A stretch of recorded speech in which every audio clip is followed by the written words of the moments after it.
حضرات یہ مضمون میرے بچپن کی یاد ہے، یادگار ہے میرے بچپن کی. سنیما دیکھنے کا مجھے بہت شوق تھا، تو اسی کی یاد میں نے غذائیہ مضمون لکھا ہے. اس کا نام ہے سنیما کا کریز.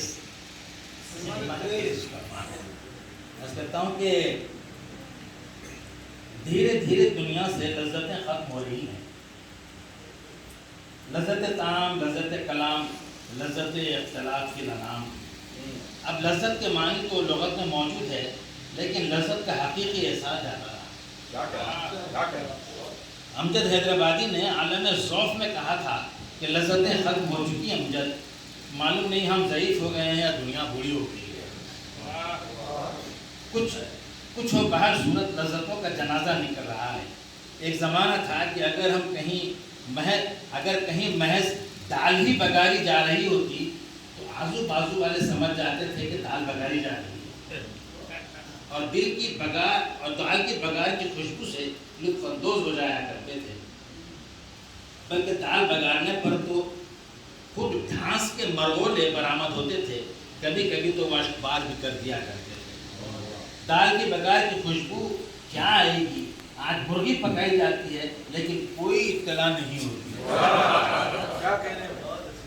آج مرغی پکائی جاتی ہے، کوئی اطلاع نہیں ہوتی. لوگ مرغ تو اڑاتے ہیں لیکن مرغ کے بالوں پر اڑتے نظر نہیں آتے. مرغی کا سالن اتنا مزیدار ہوتا تھا کہ ہم مہینوں اس سالن کے انتظار کیا کرتے تھے. لیکن ہم اپنے مضمون میں جس لذت کا ذکر کرنے جا رہے ہیں وہ کوئی اور لذت نہیں بلکہ لذت سنیما بینی ہے. لذت سنیما بینی ہے.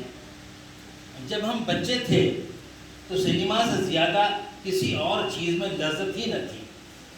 سنیما کا نام سنتے ہی ہم دیوانے ہو جاتے تھے. نہ کھانے کی سدھ رہتی تھی نہ پینے کا خیال، بلکہ پہننے اوڑھنے کی سدھ بھی کم ہی رہا کرتی تھی.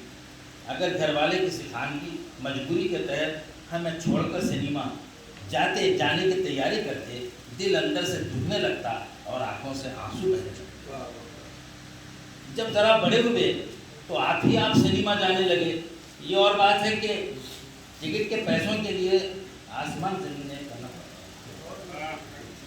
ٹکٹ کے پیسوں کے لیے آسمان زمین ایک کرنا پڑتا تھا. وہ دن جب یاد آتے ہیں کلیجہ منہ کو آتا ہے. ماں باپ کے عطا فرمائے ہوئے پیسوں کو جوڑ کر رکھتے. اگر پیسوں میں کچھ کمی ہوتی تو گھر کا گھر تلاش کرتے کہ والدہ نے کہاں پیسے چھپا رکھے ہیں. اور جب گنج نہاں ہاتھ لگتا تو چاندی ہو جاتی. چونکی خور کی طرح بڑا ہاتھ نہ مارتے، مبالغہ شک نہ منائے. اگر تقدیر نے یاری کی اور والد حاضر ہو اور ان کی جیب ان کی دسترس سے باہر ہو تو دس درازی پر ہماری آمادگی عین واجب قرار پاتی اور ایک آنا کسی نہ کسی جیب سے برآمد ہو ہی جاتا. اور اگر اختر نصیب سویا ہو تو چمنی یا ٹھنڈی بھی ہاتھ لگ جایا کرتی تھی. اس طرح جو ہی 5 آنے جمع ہوتے وقت معلوم کرنے بازو کے مکان میں جھانک آتے تھے. اس دور میں کہاں ہر گھر میں گھڑی ہوا کرتی تھی. اب تو ہر گھر میں نہیں، ہر فرد کے ہاتھ پر گھڑی دھری ہے. لیکن افسوس گھڑیاں تو بے شمار ہیں لیکن وقت سے برکتیں ختم ہو گئی. گھڑیاں تو بے شمار ہیں لیکن وقت سے برکت ختم ہو گئی ہے. معلوم ہوتا کہ میٹنی شو کا وقت قریب ہے.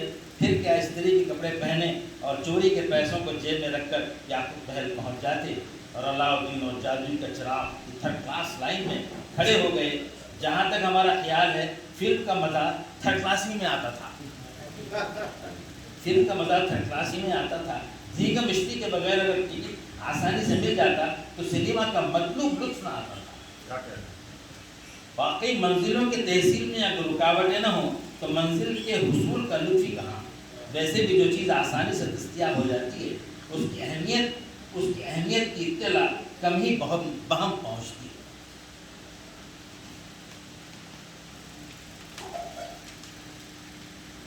ہمیں اچھی طرح یاد ہے کہ گرجتے بادلوں اور برستی برساتوں اور تاریک راتوں کی پرواہ کیے بغیر ہم دور دراز تھیٹروں کا رخ کرتے اور اپنی منموہک پکچر دیکھ آتے. جب ٹکٹ حاصل کر لیتے تو ایسا معلوم ہوتا کہ ہم کولمبس ہیں اور امریکہ کو دریافت کر لیا ہے. اس خوشی کا اشر بھی مہیا نہیں. ایسا لگتا ہے کہ اس دنیا میں بچے ہی زیادہ خوش رہتے ہیں. آدمی کو چاہیے کہ اگر خوشیوں کی تڑپ ہے تو بچہ ہی رہے, بڑا ہونے کی کوشش نہ کرے, بڑا ہونے کی کوشش نہ کرے. دوسرے دن دوستوں میں فلم کی کہانی سنائی جا رہی ہے, لائن کی طوالت کے قصے بیان ہو رہے ہیں, دلچسپ مکالموں کو دہرایا جا رہا ہے, ہیرو کی اداکاری اور ہیروئن کی خوبصورتی کا چرچا ہو رہا ہے. گانوں کی کاپی کھول کر گانے گنگنائے جا رہے ہیں جو دوران سنیما انٹرول میں ایک آدھ آنے میں خریدی تھی. اس زمانے میں لڑکوں کو اتنی اردو تو آتی تھی کہ گانوں کی کتاب سے گانے پڑھ لیا کرتے تھے. اس زمانے میں لڑکوں کو اتنی اردو تو آتی تھی کہ گانوں کی کتاب سے گانے پڑھ لیا کرتے تھے, بلکہ سر تال سے اتنی فقیت ضرور ہوتی تھی کہ انہیں گنگنا بھی سکتے تھے. آج تو گیت کے بول سمجھتے ہی میں عمر صرف ہو جاتی ہے, گنگنانے کے کیا خاک. ہم نے ٹی وی پر ایک گیت دیکھا, کیا مجال جو بول سمجھ میں آئے. بچوں نے سمجھایا کہ ہیروئن کیا ارشاد فرما رہی ہے.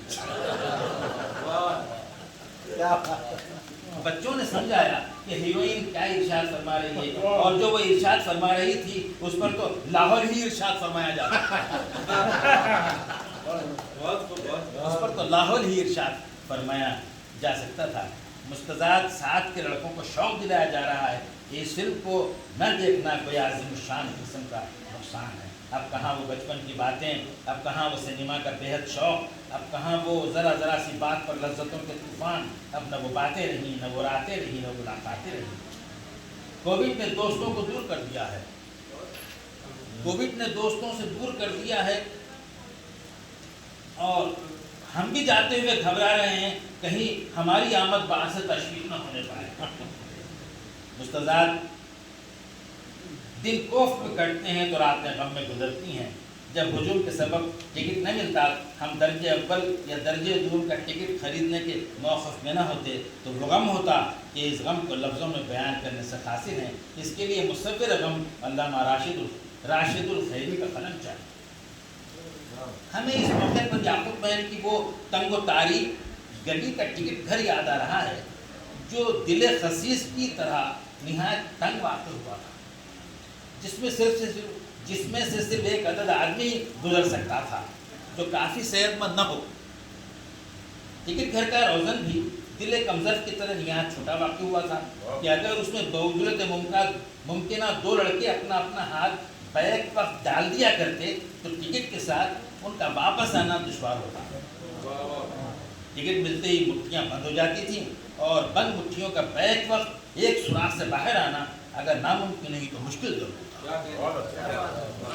ٹکٹ بھی اتنے چھوٹے سائز کے ہوا کرتے تھے کہ ہندوستان جنت نشان میں کاغذ کی قلت کا یقین ہو جاتا.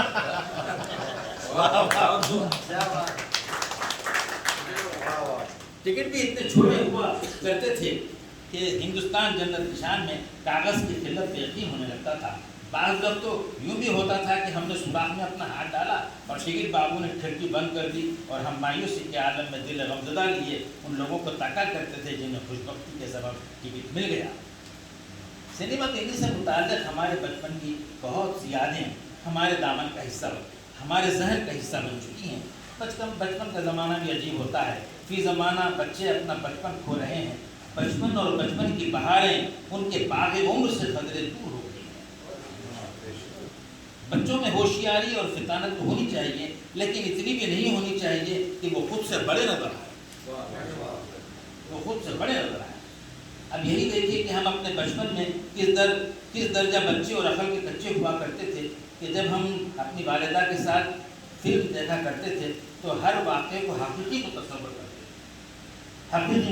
کرتے تھے اور عجیب سی خوشی اور خواہشات جنم لیا کرتی تھی. مثلا جب ہم نے فلم سادھنا دیکھی اور وجنتی مالا کو زیورات میں لدا ہوا دیکھا تو ہمیں یہ شوق چرایا کہ ہم بھی اسی طرح کے زیور پہنیں گے. ہمیں یاد ہے کہ ہم نے اپنی والدہ سے ضد بھی کی تھی ضد کی تھی کہ ہمیں ایسے ہی زیورات بنائے جائیں، لیکن جب ہماری والدہ نے کہا کہ ہم لڑکی ہیں، ہم لڑکا ہیں، اور آپ نے مجھے لڑکی کہہ دیا ہے تو بڑا احساس ہو رہا ہے اس بات کہ آپ لڑکی ہیں اور آپ لڑکے ہیں اور لڑکیوں کو زیورات نہیں، تو ہمیں بہت افسوس ہوا تھا کہ ہم لڑکی کیوں نہیں ہیں، ورنہ ان زیورات کو پہن کر ہیروئن کی طرح خوبصورت نظر آتے ہیں۔